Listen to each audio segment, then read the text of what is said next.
I absolutely hate print-on-demand when using DTG printing. Yes, you heard that right. I think it often makes clothing brands look lazy and unprofessional. But what if you had no other choice?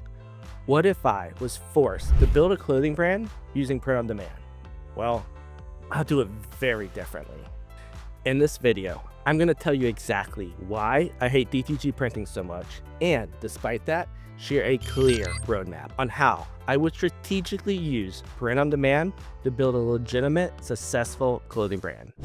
I'm Nick, the CEO and co-founder of Threadbird, and over the last 17 years, I've helped thousands of brands build successful apparel businesses. I've seen every printing method imaginable, and I've witnessed firsthand how print quality and execution directly impacts brand success. If you're thinking about print on demand or currently using it, pay close attention. I'm going to share exactly how to navigate the major pitfalls of DTG printing to achieve what's called acceptable results, while strategically positioning your brand to transition smoothly into the traditional clothing brand model as soon as possible. The number one reason I dislike DTG printing, the print quality usually just isn't up to my standard. Maybe it's because I've been surrounded by top quality screen printing my entire career, but whenever I see a DTG print, especially designs with large, solid areas, it makes me cringe. The coverage is poor, colors appear dull, and consistency is lacking. Sure, she can handle those photorealistic designs well, but outside of that narrow niche, results typically disappoint. You're also severely limited with DTG. Restricted garment options, limited finishing details, and little flexibility for advanced printing techniques like discharge printing or puff prints. This lack of flexibility and inferior print quality is the exact reason why in 17 years at Threadbird, we've never invested into a DTG machine. Serious brands demand quality, consistency, and versatility, areas where DTG consistently falls short. And just this last week, I received a DTG sample in the mail from my clothing brand, and it was honestly embarrassing. All right, enough about why I hate DTG. Let's talk about how I'll actually make it work. First, and probably the most importantly, I'd hire a professional graphic designer with experience in apparel design. Not just any designer, but someone who understands how to create graphics that transition well to screen printing down the line. I wouldn't go crazy with unlimited colors or overcomplicated designs. My goal would be to make my transition to bulk screen printing as smooth as possible once sales justify it. I'd also be highly selective with my designs. Too many print-on-demand brands flood their stores with every idea they can think of, hoping that something will stick. Not me. I'll start with about 5 to 7 carefully curated designs and actively remove underperformers. If a design isn't selling, it's gone. No exception. I literally just saw a video on YouTube with a expert suggesting new brands start with 200 designs. That's insane. That's literally throwing everything at the wall and hoping something sticks, with no thought or strategy. And to make things worse, he was encouraging people to design everything themselves using one of those free online tools. No, just no. If you're not a designer, don't try to be one. Even I, with my years of experience, don't design my own t-shirts. I leave that to the professionals. Once I have my first collection designed, it's time for production. And this part is critical. I'll choose the highest quality blank garments available to offset the DTG limitations. I've seen AS color starting to pop up as an option, and that'll probably be my first pick.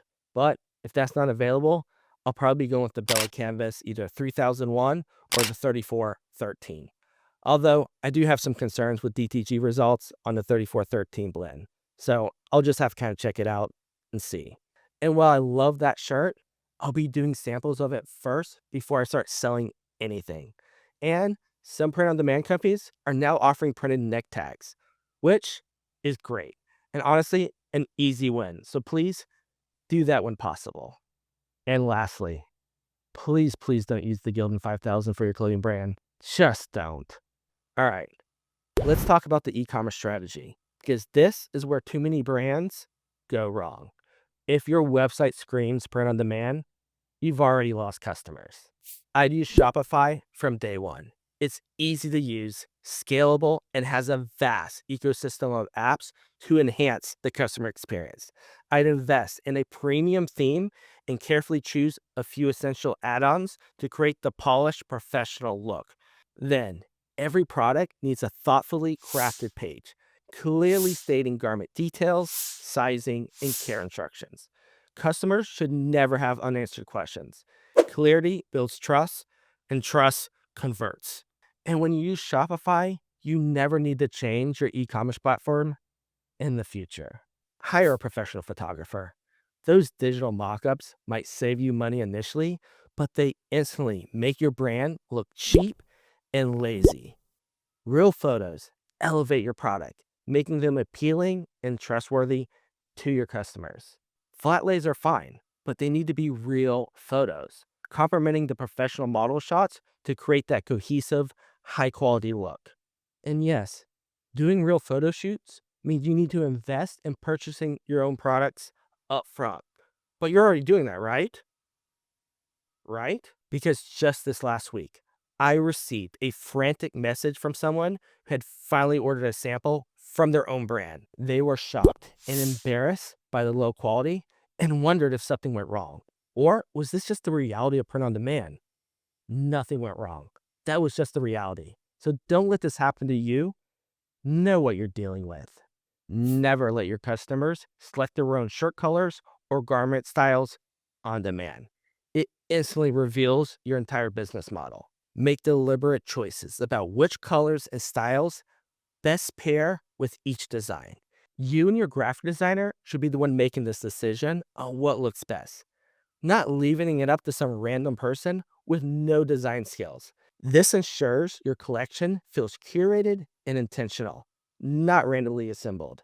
By treating your store seriously from day one, you position your brand professionally, building customers' confidence and setting the stage for rapid growth and a smooth transition away from print on demand. DTG does actually have one major benefit, despite all of the drawbacks, which is you can actually experiment more freely with your designs without the upfront investment of bulk producing your products. So use this first year as a brand to really understand your audience. Test multiple designs, styles, and messaging. Pay close attention to what works and ruthlessly cut what doesn't. Ultimately, your goal is to outgrow print on demand as quickly as possible. Use DTG as a strategic testing ground, but not a long-term crutch. If you're serious about building a real professional clothing brand, Threadbird is exactly what you need. Lately, I've been getting more calls than ever from clothing brands desperately trying to move away from print on demand because they realize just how much it hurts their business, growth, and reputation. At Threadbird, we specialize in high-quality screen printing, embroidery, and cut and sew. We even have a full-service fulfillment center. Our experienced team helps brands seamlessly transition from print on demand into high-quality bulk production, so you can finally build the brand you've always envisioned without starting from scratch. Ready to elevate your brand's quality and impact? Click the link in the description and schedule your free consultation call today. Let's talk about how Threadbird can guide your transition from DTG to premium, scalable production. Thanks for watching. Drop a comment below and tell me about your experience and your thoughts on print on demand. I look forward to partnering with you and helping your brand reach its full potential.